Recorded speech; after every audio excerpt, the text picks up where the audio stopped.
Serious Redditors who had sex with their teachers, what was it like? Did anyone find out? And if so, what was the aftermath? I started dating the grad student that was teaching one of my undergrad classes, although because I took time off before going to uni and he started early, I was actually older than him.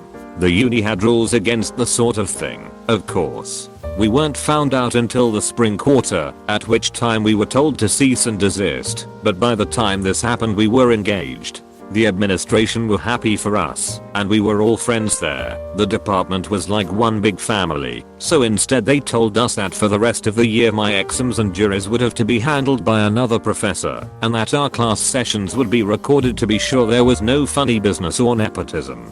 20 years on, we are still married. It was the best thing that ever happened to either of us.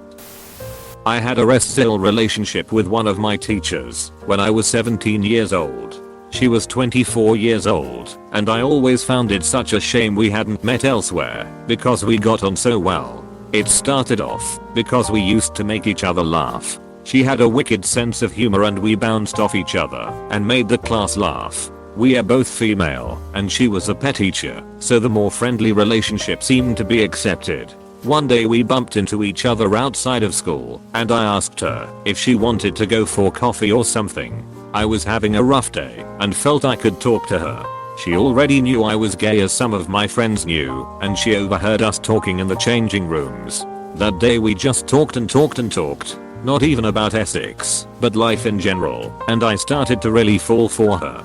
Turns out she felt the same way about me. I've been told by numerous people that I behave older than I'm, and many of my friends are older than me. After a few weeks of talking, I hung about after one of our lessons and we ended up making out in the changing rooms at school. It was intense for me. I'd never felt hunger for another human being like that before. Things quickly moved on, and I'd go to her place and we'd have sex and chill out a lot of the time. The best time though was on a school trip to Eastern Europe. The group were going on this day out, but I was not allowed to go because I have a pretty bad dust allergy that makes my asthma really bad, and this place they were going was really dusty or something. That part was always weird for me, but never mind. I couldn't be left alone, so my teacher volunteered to stay behind, said she would take me round the town. We had lunch and spent the rest of the day f***ing in her hotel room. Our group arrived back about 8 PM.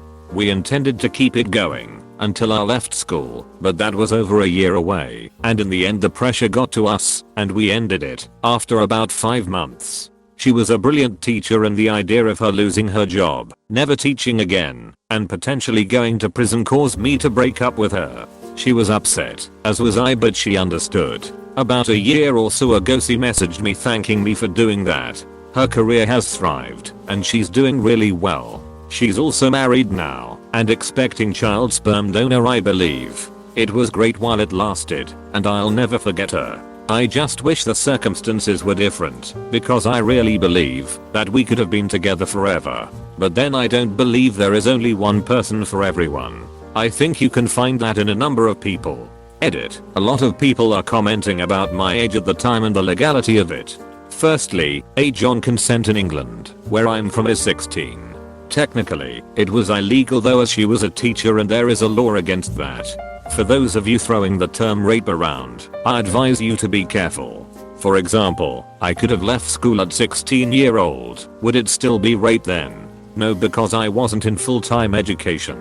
It's a tough subject. I experienced it, and in no way would I ever say I was upped by this woman. The only issue with the situation was the time it happened and how we met. If I'd met her in a bar, there would be no issue. She did not prey on me. She did not pressure me. In essence, there was a legal issue with this relationship, which is why it ended. I fully understand the need for this law. It protects people. I think it should be kept in place. I don't regret breaking it though. I started sleeping with my professor of the same sex. It turned into an actual relationship, but we didn't want to label it as one, because we thought nothing could ever come of it, because she's my superior. Anyways, she's a lesbian and all in her mid-30s, and decided to get pregnant via sperm donor. When she told me about her decision, she decided it would probably be best that we ended our relationship once she was pregnant. Well, she got pregnant and we ended it, but she became really depressed without me, so she kinda went batshit crazy. I took her to therapy and tried my best to ensure she was in the right state of mind to carry a child, but it was just too much. She showed up to my apartment a few times in the middle of the night and once she sexually assaulted me. That's when I lost my shit. I filed a TPO against her and never heard from her again. My relationship with my teacher was romantic and not SL, so if this doesn't count as a legitimate answer for this serious question, then feel free to ignore delete. I'm going to fudge the details a bit because I really don't want to be found, hence the throwaway, but here's my story. I fell in love with my high school English teacher, who was 15 years my senior.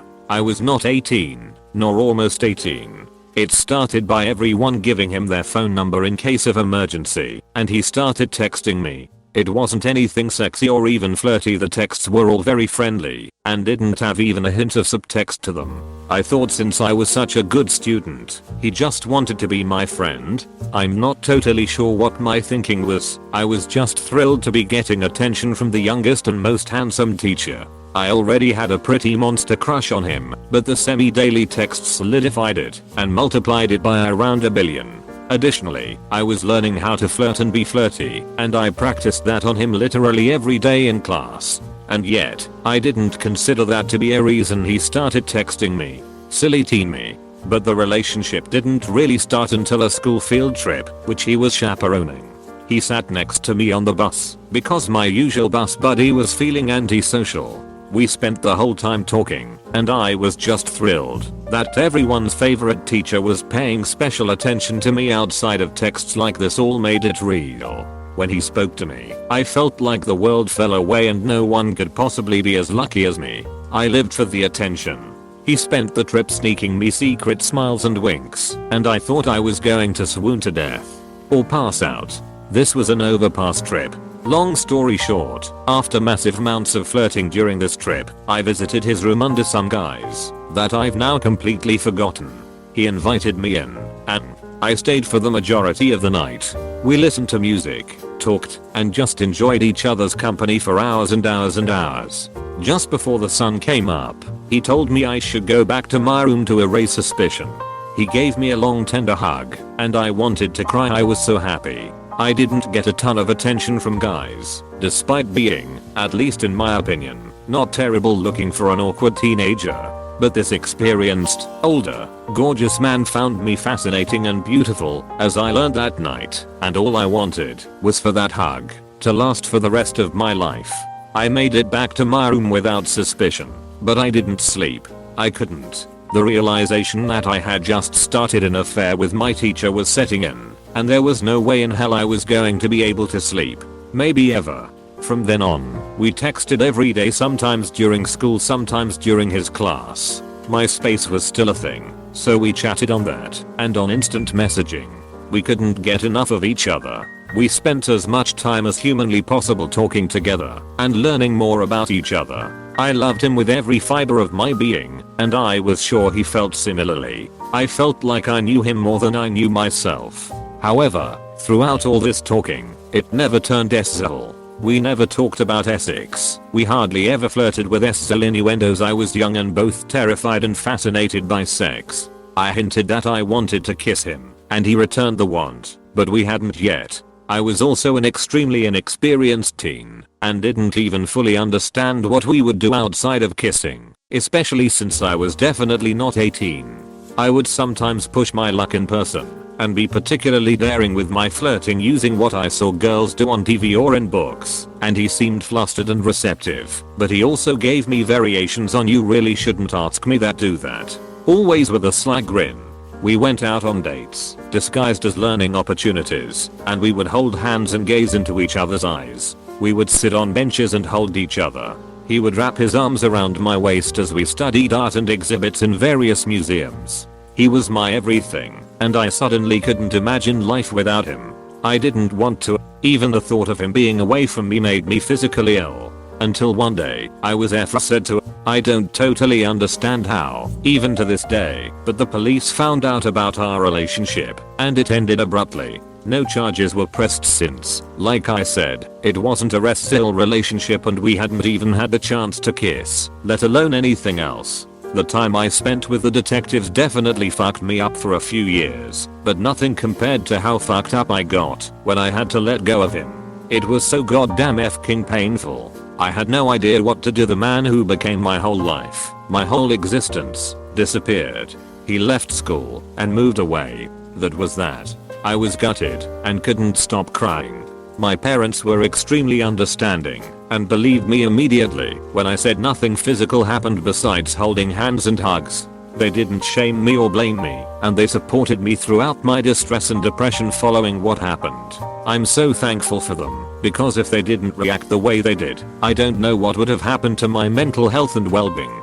That's it. I know it's not sexy, but it was a huge part of my life, however brief. I'm happy to answer any questions that don't ask for too many details. Like I said, I want to keep this situation as ambiguous as I can, while still being truthful.